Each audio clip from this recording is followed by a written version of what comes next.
Hello and welcome to the MyVA Dayton podcast, coming to you from Dayton, Ohio. This is the show where we talk with veterans in the Western Ohio region to share their stories and share what's happening at the Dayton VA Medical Center. I'm Scott Leese, your host, with co-host Greg Tucker. And we have with us today an Air Force veteran from the Xenia area, Tim Spradlin. Tim Spradlin served on active duty and later retired from the U.S. Air Force Reserve, where he was in crash, fire, rescue, a civil engineer first sergeant, and finally a security forces first sergeant. An Iraq combat veteran, Tim is also retired from a 35-year civilian career as a firefighter, paramedic, and law enforcement officer. He currently is the director and EAGALA certified equine specialist for Finally Home Farm, a nonprofit charity providing equine therapies to veterans near Xenia with emotional wounds. He also serves as the VFW board member for Greene County Veteran Services Commission. He is a life member of Post 2402. Tim is also a certified community service chaplain, certified peer recovery support specialist, and volunteers as the chaplain for Xenia Township Fire Department. Welcome, Tim. We're glad to have you with us today. Thanks, Scott. I'm happy to be here. And before we get to know a little bit more about you, I think you know about this, we put all our guests to the test, and that's what we're going to do to you. We're going to put you to the test. All right, I'm ready.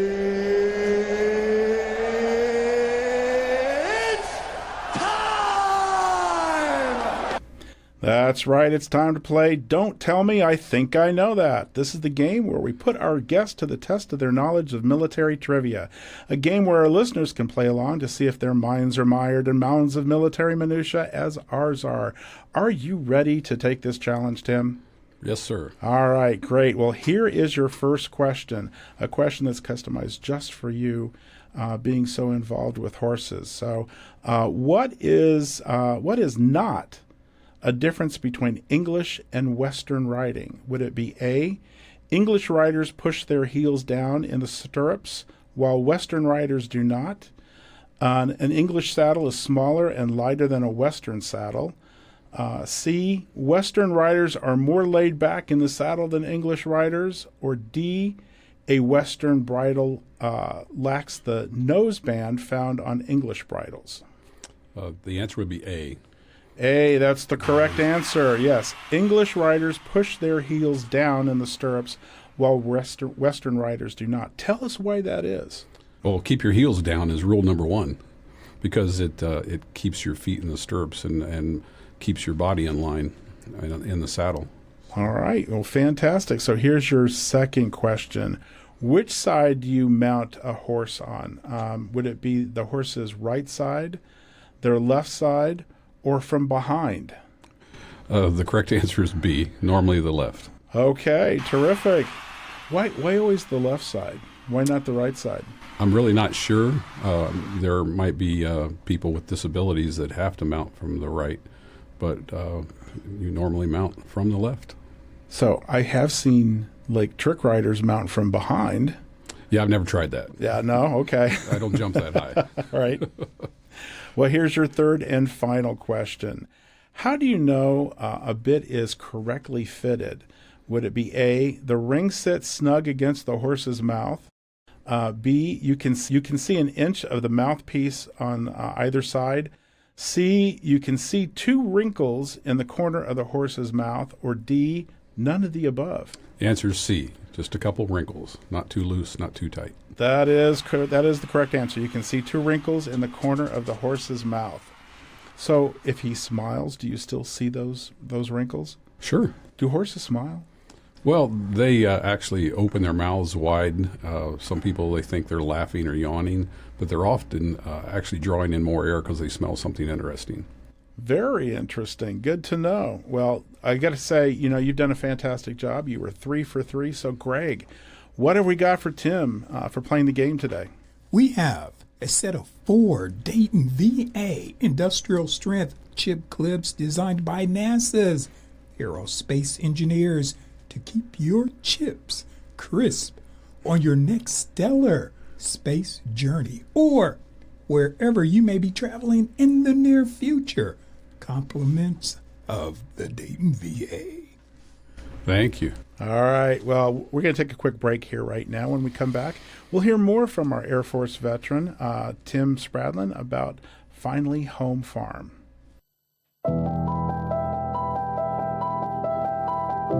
Hope. Where are you hiding? I search for you in the seconds, the minutes of each and every day. Hear me as I call out to you. Take my hand. Lift me up as I lift up others. Welcome me home, Father, Mother, Sister, Brother, Son, Daughter. Hear us now. Alone we stood, divided we fell. No longer. Now we choose to make the connection.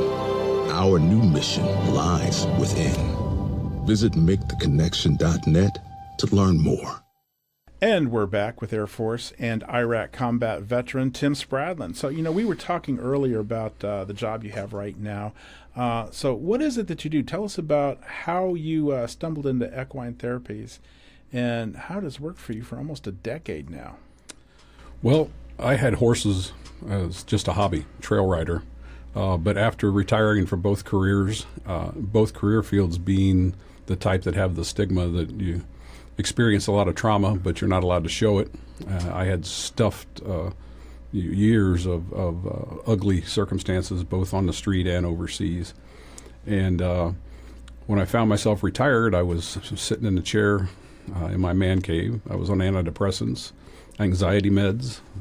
I had anger with a side of anger, and drinking, and I bought an Xbox, which I'm not an Xbox guy. And my wife said, "So now what are you going to do?" And I said, "I'm just waiting to die." I didn't have a uniform, a title, a job, and the only thing that got me out of the chair was to go take care of the horses.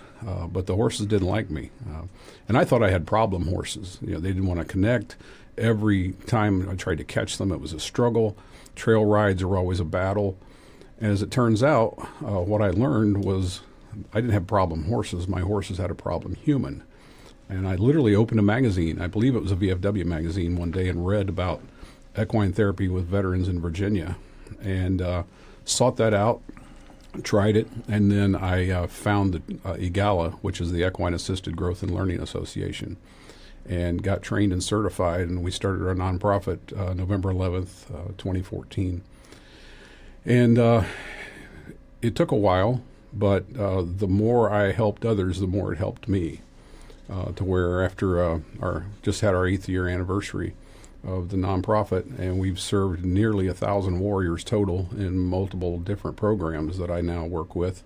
I'm alcohol-free, medication-free, and living in peace. And that includes, for over 20 years, I took high blood pressure medication. And learning how to be like a horse actually cured that.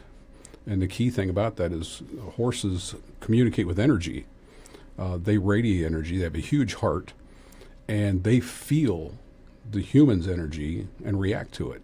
And that's what they were doing when I was stuck, when I was at my worst, is they were feeling that. And what we learned from them in the EAGALA model, which is all groundwork, we put the warrior and a horse in a pen together, and the horse has no halter, no controls, free association. And what we're working on is that communication of getting out of your head, down into your heart, into positive energy and connection. And horses are herd animals, and they're hardwired to be connected to others, and so are humans. But when we experience trauma and we stuff it and don't grieve it, don't feel it, our go-to defense is isolation, and that's not healthy. So we learn a lot about that. But most of all, horses are amazing. They're really not at all like dogs. And some people say, "Oh, I love dogs, I love horses." Horses are a totally different psyche. They have this amazing ability to just live in the moment. They experience trauma, but they don't carry it like we do. They don't stuff it and suffer from it. They don't forget it, but it just doesn't control their life. Right. And so you were saying that the horses was reading you, and the horses had a problem with you. What kind of problems were they having with you that, what were you radiating to them and communicating to them? Well, at the time I was, diagnosed with, I said, depression, anxiety attacks, and just anger management, and frustrated at, where my life was at. I didn't know what to do after retirement. I didn't have a purpose, and they can feel that. And so I'm not safe to connect with. And they're a prey animal, so they're always they're on defense without being paranoid. They're just aware that they want to be connected, but if you're not safe to be connected with, they're going to stand off. They didn't bite me, they didn't kick me, they just didn't want to cooperate or be near me. And that's the lesson we use on the ground with a warrior in there. Is coach them through that, through a lot of different exercises on the ground. We teach warrior meditation, which comes from the Save a Warrior program that I serve with down in Hillsboro. And we actually meditate with horses, which is really cool because I watch the horse while the human is working on changing their energy, and you can see the horse change. It will come closer. It will become curious. Horses communicate with that energy plus non-verbally with their head movement and ear movement and that kind of stuff. And it never gets old. It's just a blessing to learn that. Yeah. So now you were saying that they were having a problem with you, but when you started changing, you saw the change in them and how they reacted to you. Oh, my horses are very happy now. When I come to the barn, they're happy to see me, and then they're always honest. They have no ego. Yeah. They don't judge.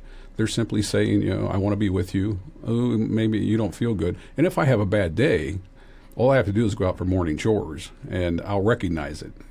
I'm stuck with something, and every day is a daily practice of staying well. So they continue to keep you on guard of that. Then. Oh, they keep me grounded. Yeah. Yes. Okay. So in your therapy with other veterans, you're teaching them to read the horses as well, or are you teaching them what exactly is it that they are doing to receive the therapy through the horses? So through this connection exercise, through multiple sessions and various exercises the EAGALA model has, it's all experiential learning through metaphors.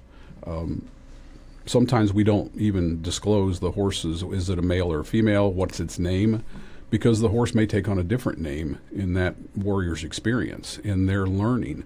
And we kind of trust them working with the horse. It's almost like a barometer. It mirrors. And they learn to kind of, again, breathe, control their feelings, and get grounded in the moment by how the horse is reacting to them. So it's a process of building and learning, and everybody starts at a different spot depending on where they're at with their emotions. So are the veterans realizing, do the veterans come to you saying, I've got a problem, I need to work on that problem, and then the horses help them realize what that problem is or how to deal with that problem? All kinds of different ways. So first of all, the EAGALA model includes a mental health partner whenever we can. And so I like the mental health partner to be in the barn, a mental health professional. I'm a survivor, I'm a peer supporter, but I'm not a licensed counselor. Sometimes, from my point of view, the most powerful thing I say is me too, because these guys think they are the one who's defective, guys or girls. They think they're defective, helpless, and alone, and they don't realize that they're normal. And then the mental health partner will coach them through other things. If they come to me first and they don't have a mental health partner, I have some that I try to connect them with or send them to the Dayton VA. And hopefully we can communicate with the mental health partners if they've already got one. And I have a couple of civilian mental health providers who refer people to me as a complement to what they're doing in the office. So it's a process. And if they're working on something specific, fear, anxiety, anger, there are exercises we do that they use the horse to help identify how to come down from that. And again, be like the horse. So a lot of veterans come to you through a provider. What if a veteran feels that this kind of therapy would benefit them, and they've never gone to any kind of mental health specialist? Well, I'm going to highly encourage them to. One thing I've learned is I can't fix anybody but me. And the warriors who come out, they have the power to fix themselves. All I can do is encourage and share my story from my mental health care at the Dayton VA, that it helped me, and I encourage them to do it and hope they will. So tell me what a veteran needs to know before they go to the healthcare provider. Is that something that they're doing a little self-diagnosis on first, or what's going to lead them to knowing that they have an issue? Well, if they come to me first and they aren't seeing a provider, and there's some screening tools we use, some survey questions, and just generally, what's your symptoms? And the thing I've found, a lot of veterans are resistant to talking to someone who's not a veteran. So that's another quality that I bring that I can share with them. Again, the Me Too. I can share my story and help them bring theirs out. And then they describe their symptoms of anger, depression, frustration. And yeah, you could use some mental health care. And again, when I was where you're at, I went to mental health care and it helped me. And that's really all I can do is give that testimony. Okay, Tim. If I can ask you a little history about the EAGALA program, did that originate here, or if you can give us a little background? It actually originated over 20 years ago in Utah through actually mental health professionals who were also horse people. And then there were also studies of natural horsemanship where folks sat on ridges out west and observed wild horse herds for hours. And they watched how they communicated non-verbally through energy, where a signal would just ripple through the herd, say they sensed danger or something like that, and they would all move in uniform without a sound. And they started realizing the energy of horses. And then these people with horses realized that the more they controlled their energy, the better experience they have with a horse, and we can share this with others. So EAGALA is now a worldwide program. I just went to refresher training in October, and there was a student there from New Zealand who flew to the States to take the training. So it's an amazing program, and it works with all kinds of populations.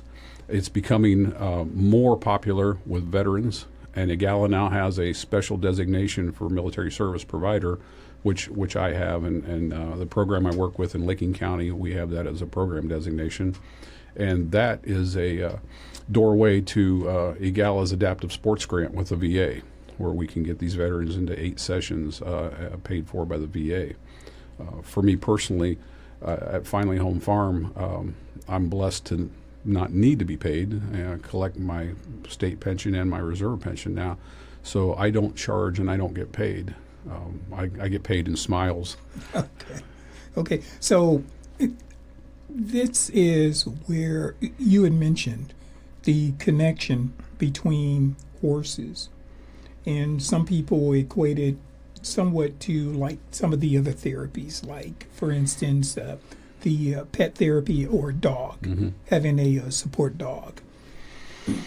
A person that's going into this program, would they have to have some experience as far as working with horses? Or I know sometimes it's a big animal, and it's that fear, especially when you see a horse show its teeth. Well, I answered the second part. They are big animals. Okay. They don't have fingers. So when they're curious about you, they're going to nibble with their lips and their teeth a little bit. Can they bite and kick? Sure. You'll see them do it to each other in a herd dynamic. But I've never had that happen in my program. And it's a stereotype, just like any other stereotype that's negative. But that's a piece of the fear we overcome. And we work on that. And so they don't really need, veterans really don't need to be experienced horsemen. They don't have to have that growing up around horses or knowing how to ride before they come to you, correct? It's actually better if they don't. Because, and I get people who had horses as kids and stuff, and they love the reconnection. But for me, I was over 20 years owning horses, and I didn't understand them until I took this training. And for experienced horse people, and we train alongside the mental health partners at the EAGALA programming, we have to unlearn. We're not teaching horsemanship. And so a veteran comes in and says, oh, yeah, I ride all the time. Well, I don't want you to show me what you know about horses. We're working on you, and the horse is the catalyst for that. And the cool thing about the horses, I have to be trained and certified and have continuing education, but they're perfect the way they are. They're always experts, at being calm in Yeah. the moment Yeah. and being connected. So has there ever been a time that you've worked with a veteran that has just been a real surprise, an amazing story where they have come in and had some serious issues and all of a sudden they see the light? I have witnessed miracles, praise God. I've seen some people just truly have a major aha moment. And you can't always have a horse in the living room. And I'm blessed to have them, out back in the barn. But you can Don't learn. tell Mr. Ed that. But you can learn how to be and take what you learn in the session in the arena and apply it at home through grounding and mindfulness and meditation to get that feeling. And so that's the whole process of identifying that. I personally believe the power to heal is inside us. Once we get unstuck from our brain gets stuck in the trauma, we're stuck in fight or flight, and we rewire our brain through, learn how to control it. And there's some books from the Save a Warrior program we recommend on understanding how that trauma got stuck in you. Save a Warrior is doing a lot of work and research now into how childhood trauma, undiagnosed and untreated, is affecting the adult experience. And veterans often find out they have childhood trauma was a factor in that, and me too, and didn't even realize how much that affected my adult life. So it's learning how to be, and then you can do that every day without having to have a horse in the back seat. Right. Now, So you were mentioning as far as that you don't have to have a horse in your living room or in your backyard. So someone that's listening to this program that would like to help or volunteer time also as far as towards this cause, what would be the route they would need to go? So for me personally, I don't need or use any volunteers. I work with individuals in private sessions, and I lead a group one night a week. And when weather permits, I have some folks who help me. We do some riding in that group also. But again, the horses are the catalyst that brings that group together as a community, because they're all working on a healing journey and they support each other. But I have partnerships with other programs like down near Bellbrook and over in Licking County that can use volunteers, and I direct them there. So I've had several folks who came through my program and wanted to do more. And one piece of being well and faith and my daily practice of mindfulness, meditation, and finally service to others. If I volunteer a few hours at a therapeutic riding barn for children, that could be powerful and healing, because if I serve others, I can quit whining about myself. And so I refer veterans who want to do that to those things. now you had talked earlier about how when you left the military, that was a big step towards having to address some issues, because you no longer were in uniform, you no longer had a title, as you were saying. Tell us, why did you join the military to begin with? I describe myself as an accidental veteran. I grew up with two uncles in the fire department, and I loved spending time, and probably by 11 or 12 years old, I was allowed to spend 24 hours and ride in the assistant chief's car down in Portsmouth, Scioto County. And all I ever wanted to be was a firefighter. And I started volunteering at Xenia Township in high school, and I was impatient to go to work full time, and you had to be 21 to take the test to work for a city. And so one of the other volunteers happened to be the local Air Force recruiter, and he took me over to Wright Pat. And I know at the time he was just recruiting some kid, but he's actually still a lifelong friend. He's retired in Florida now. Well, now there's an exception to the policy. Yeah. Friends with your recruiter. Yep. He's a retired pastor now also. Yeah. He's been one of my spiritual mentors. But so I joined the Air Force to jumpstart my career and got a guaranteed job. And at the time, in 1978, recruiting was down, and they were offering guaranteed career jobs and stuff. So that's what I did, jump-started.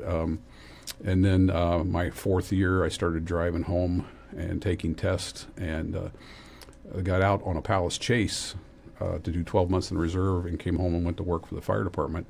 And that 12 months in the reserve I found was a great side job. Of course, that was Cold War days. There wasn't a lot going on until after September 11th. And it just I just stayed. I enjoyed the mission. I enjoyed the camaraderie. And then the last 10 years, becoming a first sergeant, I got to do something completely different and really enjoyed that. It was very, very rewarding. Yeah. So you were a first sergeant, and were you a first sergeant in Iraq? Yes. Time. So tell us a little bit about your experience with the Iraq War. Well, as a security forces first sergeant in a reserve unit, they weren't deploying us like we trained. It's a big policy issue. But they were picking and choosing. They take a 4-man fire team, a heavy weapons team. They take a 13-man squad. But the commander and I were basically told, and active duty kind of said, we don't want anyone tech sergeant or above. We're just going to take your troops and plug them into active duty units. And so the commander and I both ended up deploying individually at different times. And so the active duty unit at Wright Pat was supposed to send a headquarters element. Their first sergeant had a hardship, and I was asked to fill the slot because I had experience with cops. And I did. And the commander that deployed with us was also a reservist, Georgia State Trooper. And we hit it off like peanut butter and jelly. And then when we were a mixed unit of active guard, reserve, and assigned to the Army. We were an MP company instead of an SP squadron. That was an interesting thing, but I enjoyed it. Culture shock for you? No, not really. No, because the SPs are very much ground combat, air-based Right. defense, and weapons-oriented, mission-oriented. So it was just learning terminology and working with the battalion. And as a medic in my civilian career, and I was a medic on our SWAT team at the time, in training, the Army taught us combat lifesaver, which, with my experience, I became an instructor for. And then when we got to Iraq, the battalion was supposed to put combat medics with my crews outside the wire, and they didn't have enough to staff their own missions. And third day in country, we took our first casualties. One of our patrols got hit with an EFP. And one of my young airmen who had learned combat lifesaver actually saved his buddy's life. And so that was, for me, as an adrenaline junkie and an overachiever, I went to the commander and I said, I'm going to start riding out on missions as a medic. And it was, one part of me said I was taking care of my troops, which was my job. People are my business. The other part of me was the adrenaline of, being on the tip of the spear. Mm-hmm. So I, went over the medics, packed a bag, and 2 or 3 days a week I rode out with the crews. And after a couple of trips, they stopped thinking of me as the first sergeant. And it was, I got the chance to help a lot of civilians. So how did you go from a civil engineering squadron and fire department? Did you have EMS training to become a medic before you just hopped in the vehicle to go? And no, I'd been a paramedic since 1983. It was required for the fire department. Right. So firefighter paramedic was our job title. And that was our most common thing there was we saw a lot of trauma. I mean, we saw gunshot wounds on the street. We saw knife wounds, traffic accidents, those kind of things, falls. So treating trauma was a no-brainer. And some more of my cops got wounded, but none got killed, thank God. And it was just it was a blessed experience. And that was also, as far as my faith, I had that experience there restored my faith in God, which I had lost in 2001 from the death of a child out on a call on the street. And so it was amazing in more ways than one. So as a first sergeant, in many ways, you are a father figure to a lot of young airmen. Were there any times that you had to put a young airman on the path to the straight and narrow? Well, yeah. I did more Article 15s, unfortunately, mostly for lost weapons in that 10-month activation than I did in my entire career, but it's part of the job. I also got even more opportunity to be a mentor, to be a guide, to give advice. Got a DSN call back to the States and sat with a young man while his first child was born over the phone. And trying to get a podcast up on the internet, I don't know what you'd call it, Facebook Live or something like that, so he could see his family. But that was, so there was much more opportunity to be positive. And I'm sure, absolutely. Most of my troops were younger than my kids. Yeah. And so it was much more positive than the things that I had to do on the disciplinary side. Well, we're going to take another quick break now. When we come back, we'll hear more from Tim about his experience with the Dayton VA. With the signing of the PACT Act, VA now has a huge list of presumptive conditions attributed to burn pits or other toxins. They also have a new extensive list of locations where they presume these exposures occurred. With regard to presumptive conditions, the list includes brain cancer, gastrointestinal cancer of any type, glioblastoma, head cancer of any type, kidney cancer, lymphatic cancer of any type, lymphoma of any type, melanoma, neck cancer, pancreatic cancer, reproductive cancer of any type, and respiratory cancer of any type. Illnesses that are now presumptive include asthma that was diagnosed after service, chronic bronchitis, COPD, chronic rhinitis, chronic sinusitis, constrictive bronchiolitis or obliterative bronchiolitis, emphysema, granulomatous disease, ILD, pleuritis, pulmonary fibrosis, and sarcoidosis. Locations for presumptive exposure on or after August 2nd, 1990 include Bahrain, Iraq, Kuwait, Oman, Qatar, Saudi Arabia, Somalia, UAE, and the airspace above any of these locations. To find out more information about how the PACT Act affects you and your VA benefits, you can also visit VA's comprehensive website about the PACT Act by visiting va.gov/PACT, where you'll also be able to apply for VA healthcare or apply for or submit a supplemental claim for VA disability. Or you can always call VA's information hotline 24/7 at 1-800-698-2411. And we're back with Tim Spradlin, an Air Force and Iraq War veteran, and he's going to tell us, if you would please, a little bit about your experience with the Dayton VA. Well, I've always had a positive experience with the Dayton VA. And in my civilian career, I went to a lot of emergency rooms in the area, and everybody's always got an opinion. And I think sometimes that's just based on unrealistic expectations. I know the Dayton VA, or other VAs, all VAs, sometimes take a lot of criticism. But for me, in 2010, my youngest son is a soldier deployed to Afghanistan. And that was a huge trigger. My bucket ran over. And I was chief of the State Arson Bureau at the time, so I was still hiding. I told my boss I needed to get physical therapy for my neck injury, which I suffered in Iraq. And instead, I went to the Freedom Center and did individual counseling. I met Bill Wall then, who's still a great friend, and had a very good experience. From there, they referred me to PTSD University. And I spent the rest of that year while Brian was over in the stand in that group and got a lot of comfort from that. I did agree to start taking medication. Still didn't tell my employer because I didn't want to be disarmed and put on a desk. And that's an integrity fail, but it's typical of the career field that we don't want to be judged and we don't want it to affect our job. And that helped me a lot. And then later I finally, after years of physical therapy and pain injections, processed a disability. I was injured in a Humvee accident overseas, and I had a compression damage to my cervical spine. So I went through the VA and was referred out in the community and had surgery to fuse that, and got a small disability for that, for which I'm grateful. But it allows me to continue to serve and the surgeon did tell me I shouldn't ride horses or my Harley anymore, and I keyed on shouldn't. Yeah, I caught that. But I'm still living life, and now I'm a patient of audiology. I'm waiting on new hearing aids. I lost one somewhere on the farm. It'll turn up sooner or later. But they've been great, and I was surprised to get the hearing aids at no charge.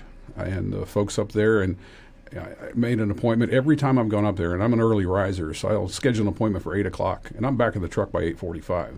Hearing test, consultation for the hearing aids, now getting new ones since I lost one. They've been great, and so I've always had, again, a positive experience with my care there. And obviously from Veteran Services, we transport veterans to the Dayton VA, and I talk to a lot of veterans. And again, those, if I can get them to be honest with me, especially in the mental health realm, they're really looking for a quick fix. They want a magic pill.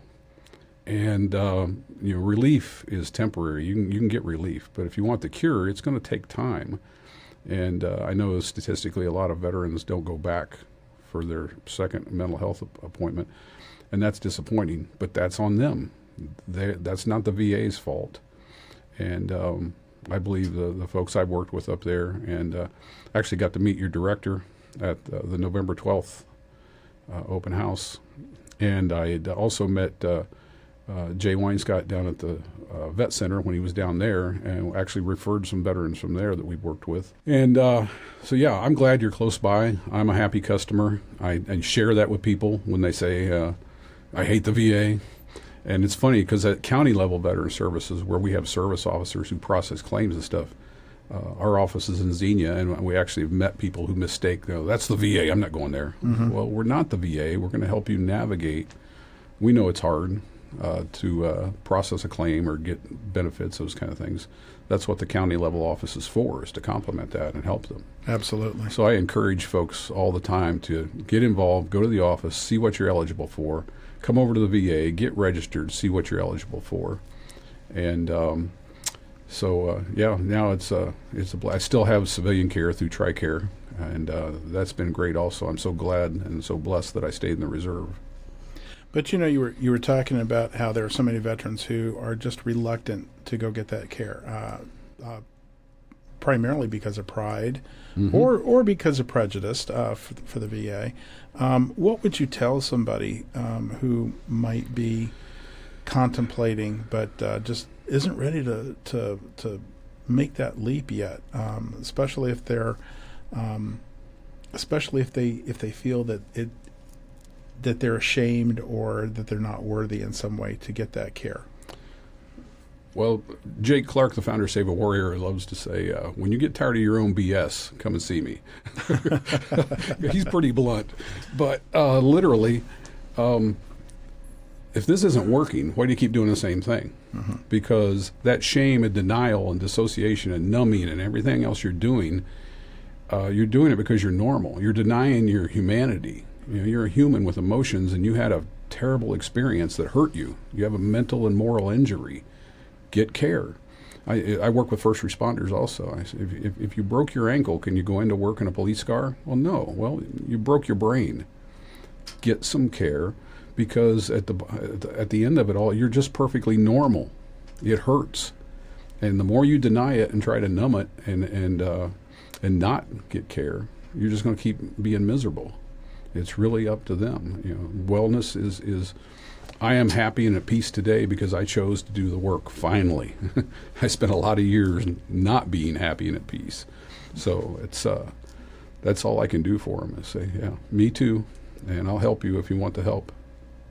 So what was that tipping point for you personally? Because you had mentioned that at one point you were self-medicating and mm-hmm. you were kind of withdrawn. It was very much the horses, as I said, after retiring from the reserve, and I had to retire early because of that neck injury, and so I retired as an E8, and I had a lot of mentors and friends who were coaching me. I was going to be an E9, Chief Master Sergeant, and I failed to do that, so my retirement was angry. I felt like I was a failure instead of, thank God I survived and did this. And then retired from my civilian career is just, I didn't know how to be just him.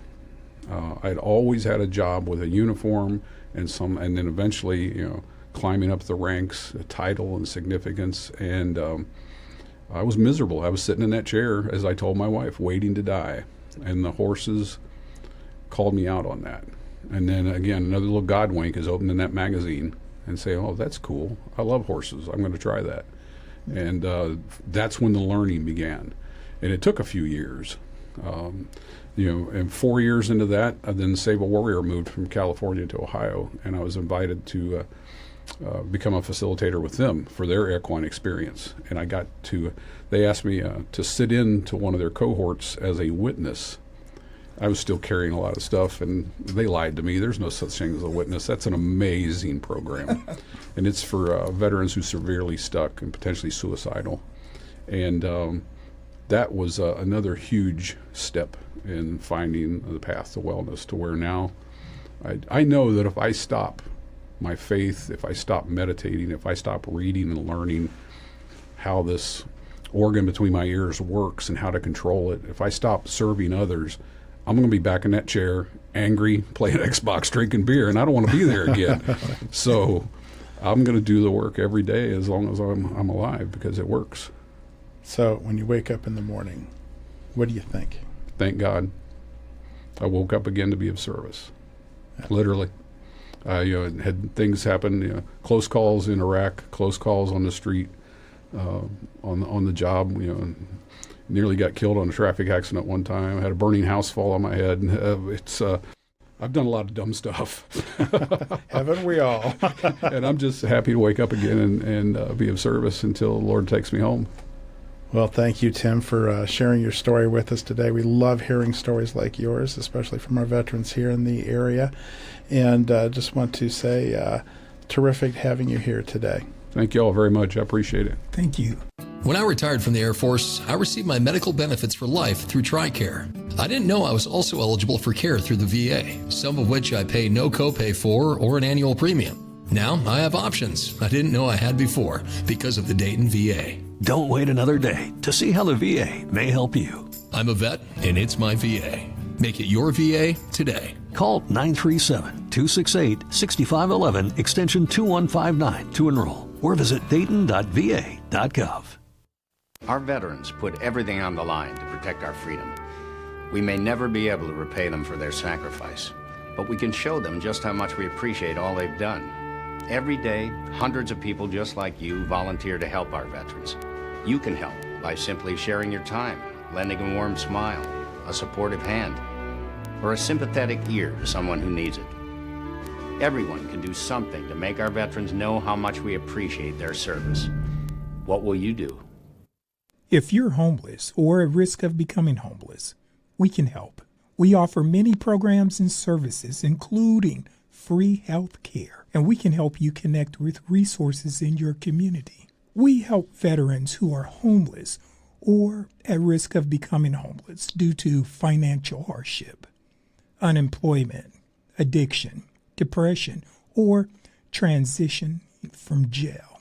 Contact one of our care coordinators to get help with immediate food and shelter needs, including both transitional and permanent housing, job training, life skills development, and education, justice system navigation, and community reentry from jail, financial support to prevent homelessness, addiction, and depression treatment, along with health and dental care. Now, if you or someone you know that's a veteran who is homeless or at risk of becoming homeless due to financial hardship, unemployment, addiction, depression, or transitioning from jail, the VA Medical Center can help you. Contact a homeless services care coordinator to get help. Contact our health care coordinator at 937-268-6511, extension 1364. We want to say thanks again to our special guests for taking time today to share their story. We truly enjoy hearing stories from veterans from across the region and learning more about how they found care through the Dayton VA Medical Center. And as always, we want to thank our listeners for joining us and remind them, if they are a veteran and are not enrolled, to enroll with the Veterans Health Administration to receive health care benefits through the Dayton VA Medical Center. It's easy and it doesn't cost a thing. You just need to be a veteran. The simplest way to start enrollment is to call our enrollment and eligibility office at 937-268-6511, extension 4105. They can schedule an appointment for you to come to the Dayton campus or help make an appointment at one of the surrounding community-based outpatient clinics located at Springfield, Richmond, Lima, and Middletown. Again, that number is 937-268-6511, extension 4105. Veterans may also enroll by visiting www.choose.va.gov/health. While there, you can choose from applying online or by phone or by mail. It's just that simple, really. As I said before, it doesn't cost a thing to apply. So what are you waiting for? Call us today. Or if you know of a veteran who is not enrolled, have them call to start taking advantage of this benefit. If you're a veteran, it's your VA. Sign up today. Join us again for another episode of MyVA Dayton with the Dayton VA Medical Center. Our episodes drop the 1st and 15th of each month. I'm Scott Leese with your co-host Greg Tucker. Thanks again for listening to MyVA Dayton.